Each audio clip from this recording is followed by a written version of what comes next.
The scariest men in Millstone were not the ones wearing leather that night. They were the ones who heard a child screaming and still looked away. The rain had been falling since sundown, soft at first, then steady enough to turn the parking lot outside Marlene's diner into a sheet of black glass.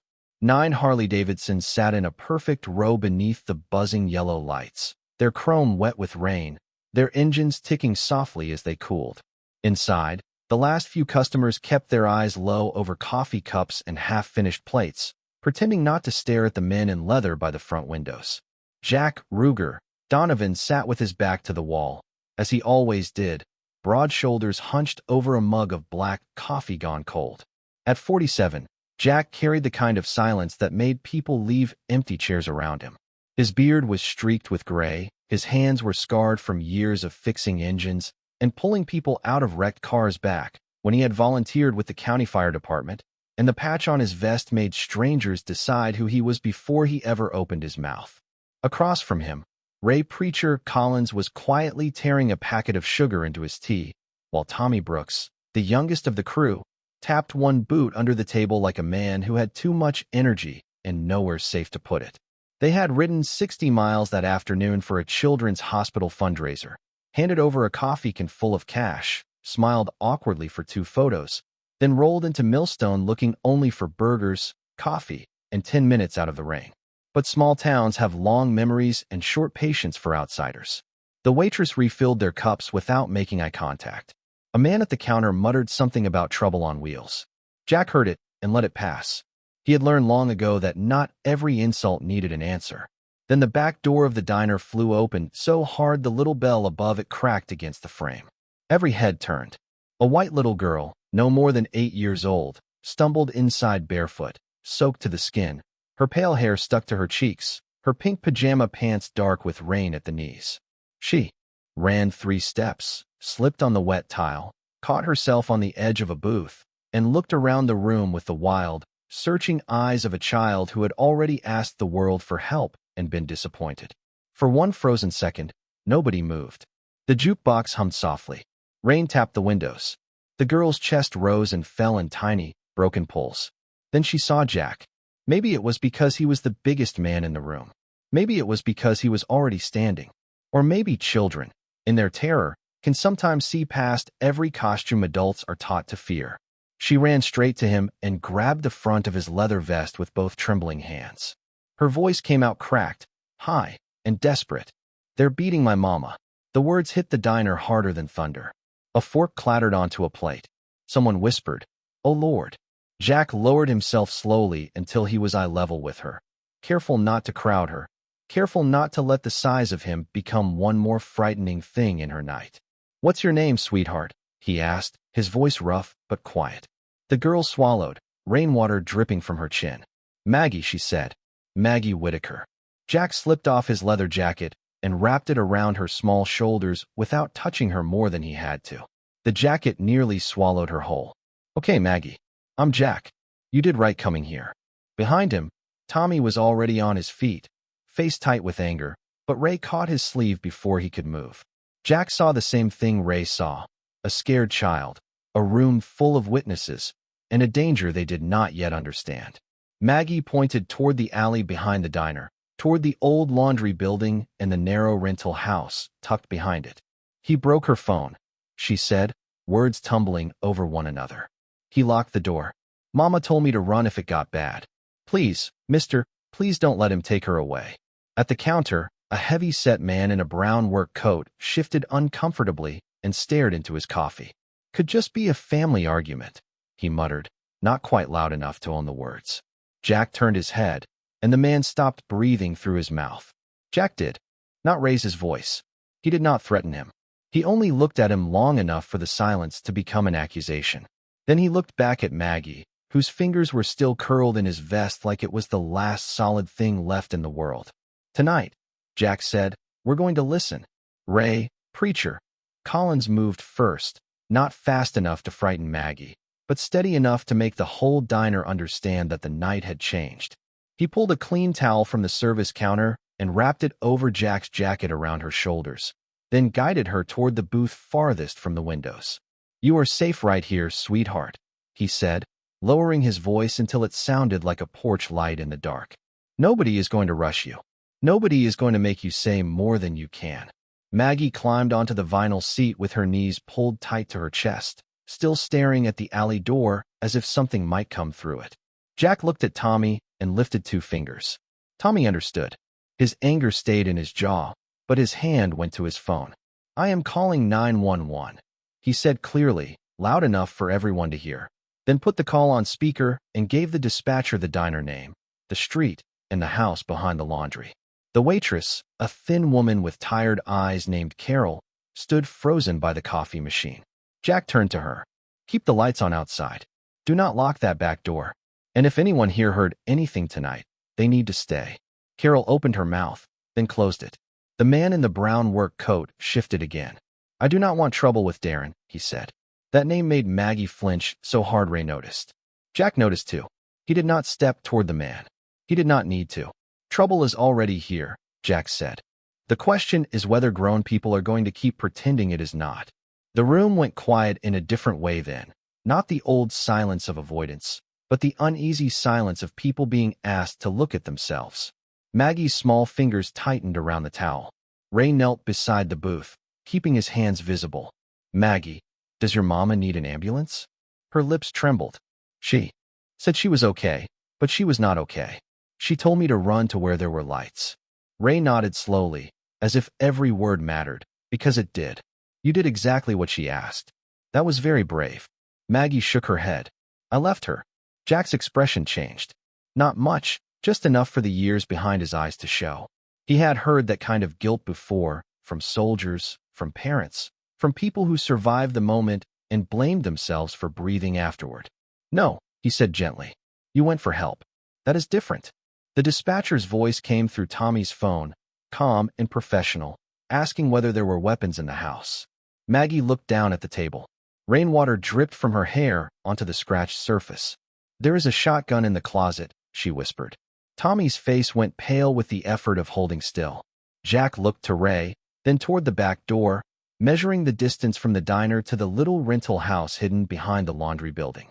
It could not have been more than 100 yards, but in that rain, with a frightened child behind him and a desperate mother ahead, it felt like a mile of bad choices.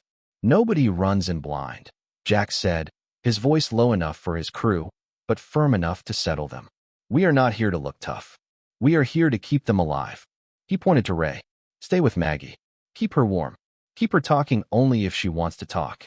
He pointed to Tommy. "Stay on the line. Tell them exactly what we see and hear. No hero moves." Tommy swallowed hard and nodded. Jack turned to the rest of the riders, men built like walls, men the town had feared before they had earned or refused that fear. "We walk. We listen. We do not touch anybody unless there is no other way to protect someone." The old man at the counter finally raised his head. "I heard shouting earlier," he said, shame roughening his voice. Carol gripped the edge of the counter. "I heard it too." Maggie looked at them, confused by the sudden honesty, and Jack saw the first lesson of the night landing where it hurt most. Fear had kept people quiet, but one child's courage had started pulling the truth out of them. He moved toward the back door, rain shining beyond the glass, and paused only when Maggie called after him. "Mr. Jack." He turned. She was swallowed by his jacket, her face pale under the diner lights, but her eyes held on to him like a promise. "Please bring my mama back." Jack nodded once, slow and solemn. "That is what we are going to try to do." Then he stepped into the rain, with Tommy beside him holding the open phone, and the thunder of the storm seemed to lower itself around them as they crossed the wet alley toward the house where the lights were still burning. The rain struck Jack's face in cold silver lines as he crossed the alley, each step carrying him farther from the warmth of the diner and closer to the small house behind the laundry building. Tommy walked 3 feet to his right with the phone held chest high, the dispatcher still on speaker, her voice steady beneath the hiss of rain and distant traffic. Behind them, 2 more riders followed at a careful distance, not crowding, not showing off, just present enough to make sure Jack was not walking into the dark alone. The house looked ordinary in the cruel way troubled places often do. White siding gone gray with age. A porch light flickering above 3 wooden steps. A plastic tricycle tipped on its side near the flower bed. Curtains pulled tight across the front window. Nothing about it announced danger to the world, and that was what made Jack's stomach tighten. He had learned years ago that pain did not always leave broken glass on the sidewalk. Sometimes it lived behind a clean door with a wreath on it. Sometimes it smiled at church on Sunday and apologized loudly enough for neighbors to believe it. A muffled crash sounded from inside, followed by Darren Whitaker's voice, sharp and uneven, though the words blurred through the rain and walls. Tommy's grip tightened around the phone. "Dispatcher, we are outside the residence now," he said, forcing his voice to stay clear. "We can hear yelling inside. We have a child safe inside the diner. The mother may be injured. There may be a firearm in the home."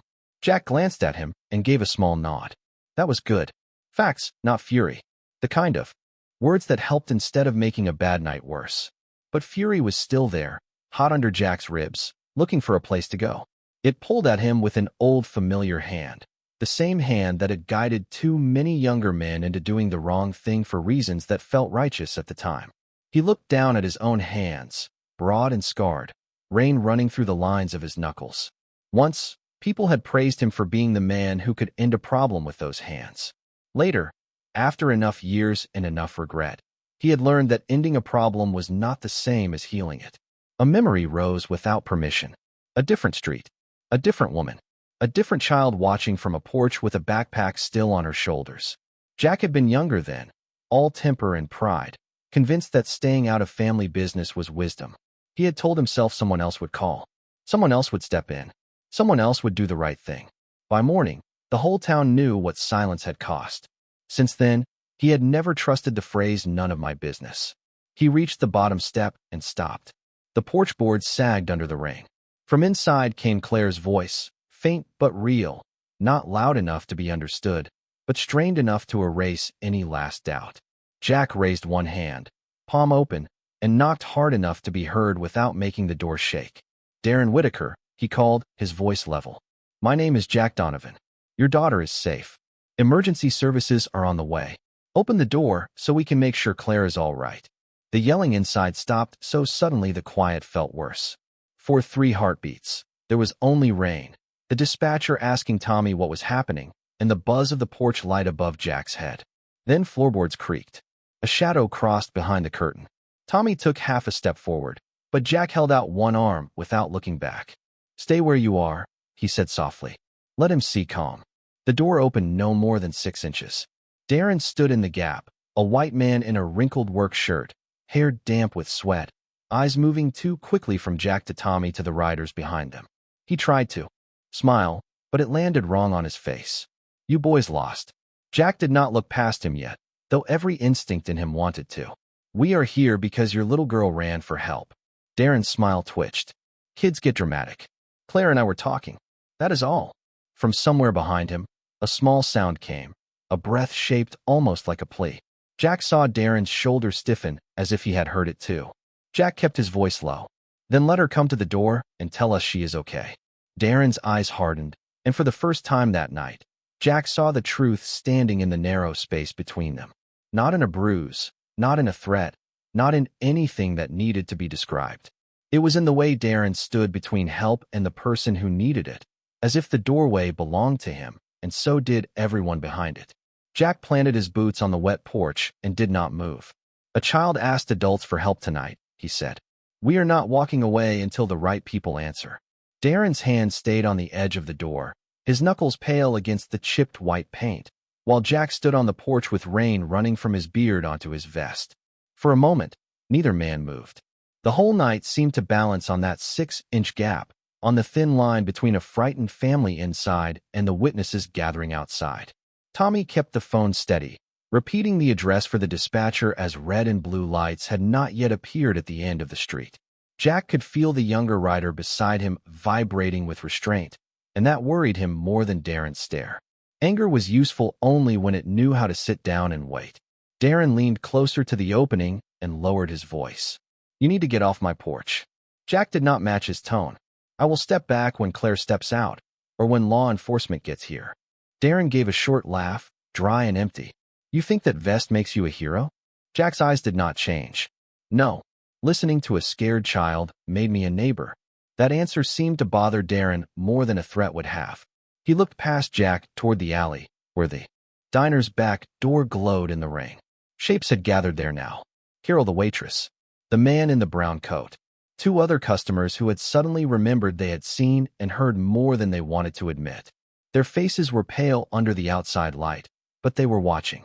That mattered. People like Darren counted on closed curtains and turned backs.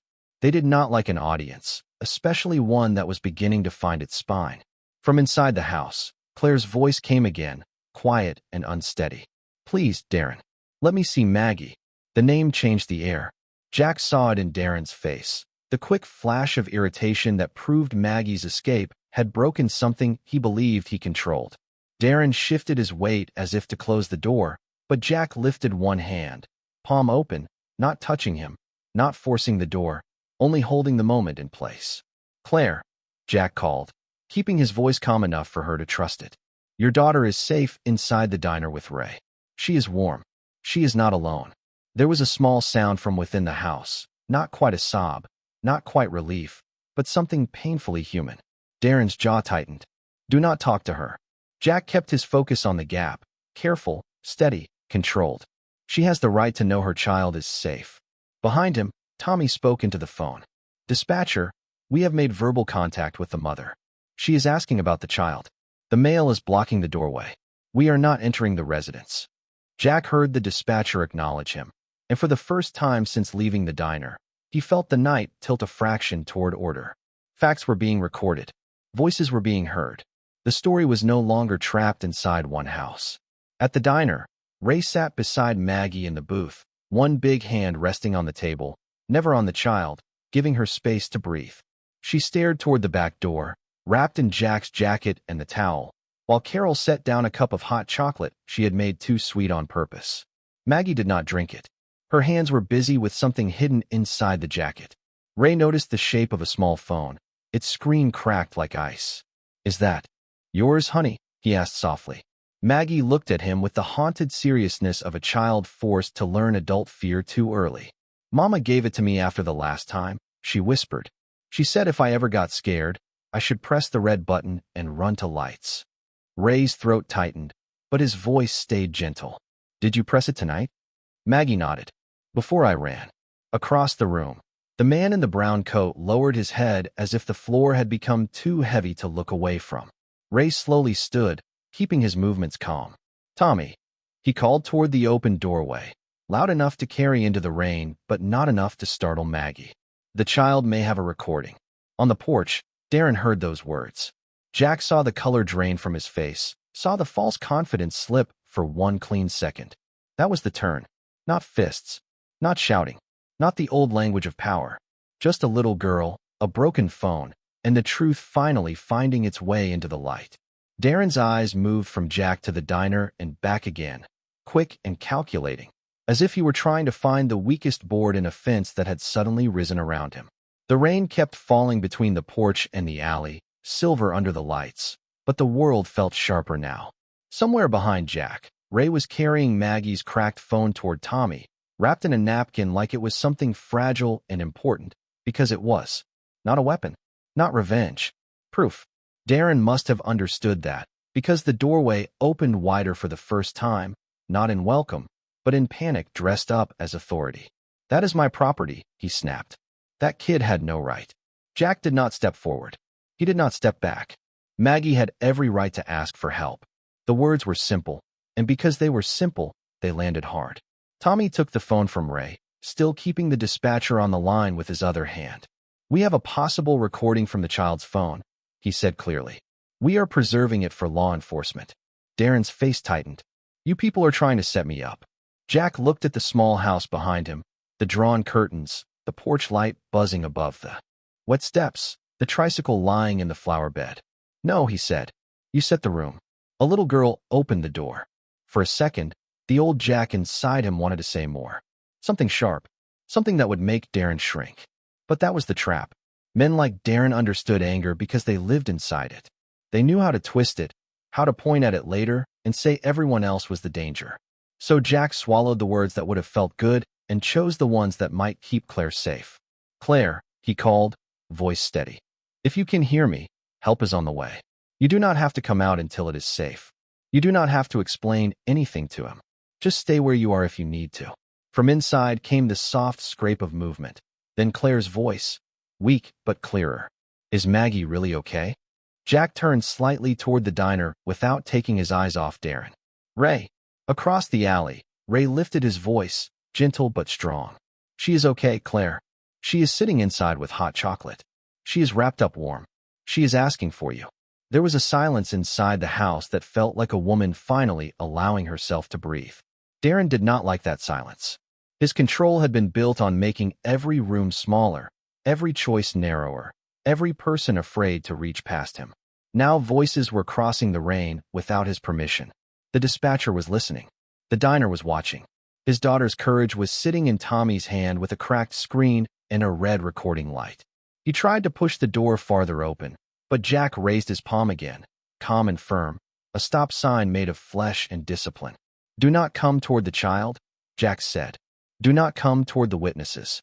Stay right where you are until the sheriff arrives." Tommy's breath caught, because Darren's attention had snapped toward the diner door where Maggie stood just inside the light, Ray beside her, his body angled protectively but not touching her. She had slipped from the booth, still wrapped in Jack's oversized jacket, her face pale, her small chin trembling with the effort not to cry. For one awful moment, Jack saw the pull of old fear working on her, that invisible string that made children believe they had to fix the feelings of grown people who had failed them. Darren took one step onto the porch. Tommy moved too, fast and furious, but Jack caught him across the chest with one arm before he could pass. "No," Jack said, low enough that only Tommy heard the warning and the mercy in it. "We do not become monsters to stop one." Tommy froze, breathing hard, eyes wet with anger he did not know where to put. Jack stepped down one porch step instead, placing himself between Darren and the alley, not touching him, not threatening him, only becoming a wall. "You do not get to scare her anymore," Jack said. Darren looked past him at Maggie, then at the faces by the diner, then at the phone. The first distant siren rose over the rain, thin at first, then growing stronger as it turned onto Main Street. Red and blue light began to flicker against the wet windows of the laundry building. In that changing light, Jack saw Darren understand what had really happened. He had not been beaten by bikers. He had been answered by neighbors. Maggie's voice shook from the diner doorway. "Mama, I did what you told me." Inside the house, Claire began to cry, but this time the sound carried something different. Not defeat, not fear, relief. Jack kept his boots planted on the step until the first patrol car rolled into the alley, tires hissing through puddles, and Sheriff Daniel Mercer stepped out into the rain with one hand raised for calm. Only then did Jack lower his arm from Tommy's chest. "Now," he said quietly, "we let the truth do its work." Sheriff Daniel Mercer stepped from his patrol car with rain shining on the brim of his hat and caution written across his face. He saw the bikers first, because everyone did. Men in leather on a narrow porch. A frightened town gathered by the diner. Darren standing in the doorway of the little rental house, trying to look like the only reasonable person in a world that had suddenly turned against him. Mercer lifted one hand, palm out. "Everybody stay calm." Jack raised both hands slowly, not because he was guilty of anything, but because frightened situations needed fewer surprises, not more. "Sheriff, my name is Jack Donovan. The child is safe in the diner. The mother is inside. The dispatcher is on the line with my friend. We have not entered the home." Mercer's eyes narrowed with recognition. Jack knew that look. He had seen it from gas station clerks, school principals, bank tellers, and men with badges who had already decided a vest could speak louder than a person. But tonight, Jack let the facts stand taller than his pride. Tommy held up the phone connected to emergency services. Ray stood by the diner door with Maggie behind him, one hand resting on the doorframe instead of on the child, giving her shelter without making her feel trapped. The recording phone was wrapped in a napkin on the counter behind them, waiting for the right hands. Mercer looked from Jack to Darren. "Mr. Whitaker, step onto the porch and keep your hands where I can see them." Darren spread his arms in wounded disbelief. "You are taking their word over mine? They showed up at my house. They scared my family. My daughter is confused." Maggie heard that from the diner doorway, and her shoulders folded inward as if the words had weight. Claire heard it too. From inside the house came her voice, shaky, but no longer hidden. "Sheriff, I need help." That changed Mercer's face. Not completely, but enough. He turned toward the open doorway. "Claire, are you able to come outside?" For several seconds, no one moved. Then a figure appeared behind Darren, one hand braced against the wall. Claire Whitaker stepped into the porch light wearing a blue sweater damp at the sleeves, her fair hair loose around her face, her eyes fixed past every adult until they found the diner. "Maggie," she whispered. Maggie broke away from the doorway before Ray could say anything. But Jack stepped aside, and Ray moved with her, not stopping her, only keeping the path clear. Claire came down the steps carefully, and Maggie reached her halfway across the wet ground. The moment they met, the whole alley seemed to exhale. Claire dropped to her knees on the pavement and wrapped both arms around her daughter, holding her with the desperate tenderness of someone who had been counting seconds by fear. Maggie buried her face in her mother's shoulder. "I pressed the button," she said, crying now because she finally could. "I ran to the lights." Claire closed her eyes. "You did exactly right, baby. You did exactly right." Jack looked away, giving them privacy the only way he could, by turning his attention back to the danger that remained. Mercer signaled to his deputy, a young woman named Officer Paula Grant, who guided Claire and Maggie toward the ambulance that had just arrived behind the patrol car. No one rushed them. No one pulled them apart. The paramedic spoke softly, asking permission before checking Claire, asking Maggie if she wanted the silver blanket around her shoulders or over her lap. Those small courtesies mattered. Jack watched Claire answer with a nod, then with words, each one returning a piece of herself. Darren kept talking, faster now, saying everyone had misunderstood, saying the bikers had threatened him, saying families argued and outsiders made things worse. Mercer did not argue back. He listened to Tommy's call history, took the dispatcher's confirmation, accepted the cracked phone from Carol with a clean evidence bag from Officer Grant, and asked the witnesses by the diner to remain available for statements. The man in the brown coat finally stepped forward, rain running down his collar. "Sheriff," he said, voice rough with shame, "I heard enough tonight to know that little girl was telling the truth." Carol nodded beside him. "I did too." One by one, the quiet people became speaking people. Not brave in the way stories usually celebrate, but brave in the way real life sometimes begins, late and trembling, with the sentence they should have said sooner. Mercer turned to Darren, and the performance drained from the man's face as the sheriff gave calm instructions and Officer Grant moved beside him. There was no shouting, no grand punishment in the rain, just procedure, statements, evidence, and the steady machinery of a community finally doing what it should have done before. Tommy stood beside Jack, fists unclenching at his sides. "Feels too quiet," he said. Jack watched Maggie through the ambulance doors as she held her mother's hand with both of hers. "Quiet is all right," he answered. "Safe is supposed to sound quiet." When Mercer walked over, Jack expected suspicion. Instead, the sheriff stopped 2 feet away and looked past him at the diner, the riders, the mother and child, the witnesses under the rain. "You handled this better than most would have," Mercer said. Jack gave a tired shrug. "A child asked for help. We tried not to make it worse." Mercer nodded slowly, as if that answer had more weight than he wanted to admit. Behind them, the ambulance lights painted the puddles red and white, and for the first time that night, the little house behind the laundry looked less like a secret and more like a place the whole town could finally see. By the time the rain softened to a mist, the alley behind Marlene's diner no longer felt like a hidden place. It was bright with headlights, porch lights, diner lights, and the red and white pulse of the ambulance reflecting off every puddle. Claire sat on the back step of the ambulance with a blanket around her shoulders, Maggie pressed close against her side, both of them pale and exhausted but together. Officer Paula Grant knelt nearby, speaking to Claire in a voice so gentle it made Maggie stop shaking long enough to listen. She explained what would happen next in plain words, not legal language meant to impress anyone. Claire could receive medical care. She could give a statement when she was ready.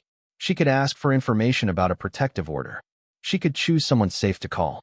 She did not have to go back into that house tonight. Each sentence seemed to loosen a knot inside her. Jack stood several yards away near the diner wall, close enough to help if asked, far enough not to crowd a woman who had already had too many choices taken from her. Ray stood beside him with his arms folded, Watching the paramedic hand Maggie a small stuffed bear from the ambulance cabinet. Tommy leaned against a light pole, quiet now, the storm inside him finally settling into something heavier than anger. Across the alley, Sheriff Mercer and Officer Grant gathered statements from the diner customers. The man in the brown work coat gave his name as Harold Pike and admitted he had heard yelling before, not only tonight, but on other nights too. His voice broke around the confession. I kept telling myself it was not my place, he said. I kept thinking someone closer to them would do something.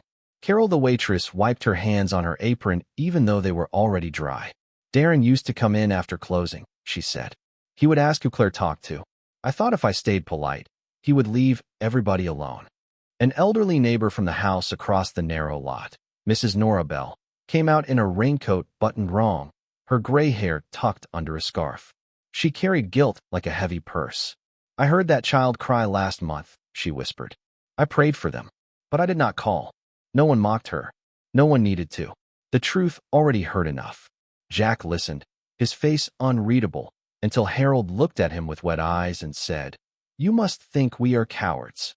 Jack looked toward the ambulance, where Maggie was showing the stuffed bear to her mother as if offering proof that something soft still existed in the world. Then he looked back at Harold. I think fear teaches people to stay quiet, he said. But silence is how men like Darren get stronger. The words did not come out cruel. That made them harder to dismiss. Sheriff Mercer stopped writing for a second. Carol lowered her head. Mrs. Bell covered her mouth with one hand. Jack continued, not as a preacher, not as a hero, but as a man who had learned the cost of walking away. Nobody here needed to kick down a door. Nobody needed to play savior. But somebody could have called. Somebody could have turned on a porch light. Somebody could have said, Claire, if you need help, come here. The alley went still around him. Even Tommy looked up. Jack's voice remained low. A child should not have to be the bravest person in a town full of adults. That sentence landed everywhere at once. In Harold's bowed shoulders. In Carol's trembling hands. In Mrs. Bell's quiet tears. In Sheriff Mercer's slow nod as he looked back at the little rental house, now no longer just a private address, but a public failure. Claire heard it too. She lifted her eyes from the ambulance step and looked at the people who had been near enough to hear her life and far enough to pretend they had not. For a moment, shame filled the space between them. Then Mrs. Bell crossed the wet pavement with careful steps and stopped a respectful distance away. Claire, she said, voice shaking, I am sorry. I should have knocked. I should have called. I was afraid, but that is not an excuse. Claire held Maggie closer. She did not rush to forgive. She did not perform comfort for people who felt guilty. She simply nodded once, tired and human. That nod was not absolution. It was a beginning. Sheriff Mercer closed his notebook and looked at the witnesses gathered under the diner light. From now on, he said, if you hear a child calling for help, if you hear someone afraid, if you believe someone is in danger, you call. You do not investigate alone. You do not escalate. You call and you stay available to tell the truth. Jack gave the sheriff a brief glance, surprised by the plain decency of it. Mercer met his eyes and added, and you do not judge the person who comes to help by the jacket they are wearing. A faint, tired smile crossed Ray's face. Tommy looked down at his boots, embarrassed by how much that mattered. Maggie, still wrapped in Jack's jacket, watched the adults from the ambulance step. She did not understand every word, but she understood the shift. The room of the world had changed shape. Earlier, every door had seemed closed. Now people were standing in the rain learning how to open them. At Millstone County Hospital, the world sounded different than it had in the alley. There was no rain against diner windows, no raised voices behind thin walls, no engines ticking in the dark. There was only the soft beep of monitors, the squeak of nurses' shoes on polished floors, and the low murmur of people trying to speak gently because a child was nearby. Claire sat in an examination room with a blanket over her lap and Maggie curled against her side, still wearing Jack's leather jacket like a small shield. The sleeves hung past her hands. Every few minutes, she touched the cracked phone lying in a clear evidence bag on the counter, as if she needed to remind herself that the truth had made it out with her. Sheriff Mercer stood outside the room speaking quietly with Officer Grant, making calls, arranging paperwork, and making sure Claire would not be sent back to the little house behind the laundry. Jack, Ray and Tommy waited in the hallway near the vending machines because Jack had asked a nurse first. He did not assume he belonged in that room just because he had helped. He knew help could turn into pressure if a wounded person was not allowed to choose the distance. Tommy stared at the floor, his wet boots leaving small marks on the tile. "I keep thinking I should have done more," he said. Ray looked at him over the rim of a paper cup of coffee. "More is not always better." Tommy shook his head. "I wanted to grab him. I wanted him scared for once." Jack did not look away from the closed door. "That is why you needed someone to stop you." Tommy's face tightened, but he did not argue. Jack's voice softened. "Anger can get you to the door. It cannot tell you what to do after you get there." The door opened before Tommy could answer. Maggie stood in the gap, small and pale under the hospital lights, Jack's jacket still around her shoulders. Claire was behind her, seated but watching carefully, the way a mother watches a room before letting her child step into it. Jack did not move toward Maggie. He waited. Maggie took one step into the hall, then another. "Mr. Jack?" she asked. "Yes, ma'am." Her mouth trembled at the grown-up respect in his answer. "Did I get him in trouble?" The question hit the hallway harder than any shout could have. Tommy closed his eyes. Ray lowered his coffee. Jack crouched slowly until he was level with her, leaving enough space that she could step back if she wanted. "No, Maggie," he said. "You told the truth. People get in trouble because of the choices they make, not because a child asks for help." She looked down at the jacket sleeve covering her hand. "But he said families are supposed to keep things private." Jack nodded once, as if he respected how heavy that sentence felt to her. "Some things are private. Birthday wishes, favorite songs, the way your mama makes pancakes. But being scared is not a family secret. Getting help is not betrayal." Maggie looked back at Claire. Her mother's eyes were wet, but she nodded. "You saved us by speaking up," Claire said. Maggie turned back to Jack. "I was scared of you at first." Ray gave a quiet chuckle, and Jack almost smiled. "That was fair. I look like a thunderstorm with boots." Maggie studied his beard, his vest, his scarred hands resting open on his knees. "But you talk soft." Jack swallowed. "I had someone talk soft to me once when I needed it. I was just passing it on." From his vest pocket, Ray pulled a small silver motorcycle bell, the kind riders sometimes hung near the frame for luck. He held it out on his open palm, not pushing it into Maggie's hand. "This is not magic," he said. "It will not make scary things disappear, but it can remind you of something true. When you are afraid, you make noise. You ring the bell. You call someone safe. You do not carry fear by yourself." Maggie looked to her mother for permission. Claire nodded. Only then did Maggie take it. Her fingers closed around the little bell, and for the first time that night, her face changed. Not into happiness. That would take longer. But into something like belief. Jack stood, and Claire met his eyes from the room. "Thank you for not making it worse," she said quietly. Jack understood exactly what she meant. He nodded. "You and Maggie did the brave part." In the hallway, under the pale hospital lights, surrounded by coffee cups, wet boots, and people learning how to be gentle, Maggie gave the bell one tiny shake. The sound was small, almost swallowed by the hospital noise, but everyone heard it. 1 month later, Millstone looked the same from a distance, but people who lived there could feel where the town had shifted. The laundry building still hummed beside the alley. Marlene's diner still served coffee strong enough to float a spoon, and rain still gathered in the same cracked places along Main Street. But the quiet was not the same quiet anymore. Claire and Maggie did not return to the little rental house behind the laundry. With help from a county advocate, Sheriff Mercer, and 2 women from the church who knew how to help without taking over, Claire moved into a small second-floor apartment above a flower shop on Cedar Avenue. It had 3 windows, a sturdy lock, and a kitchen just big enough for 2 chairs and a little round table. To Maggie, it felt like a castle because nobody yelled through the walls and nobody blocked the door. Jack and the riders came by on a Saturday morning after Claire said it was all right. They did not arrive roaring like a parade.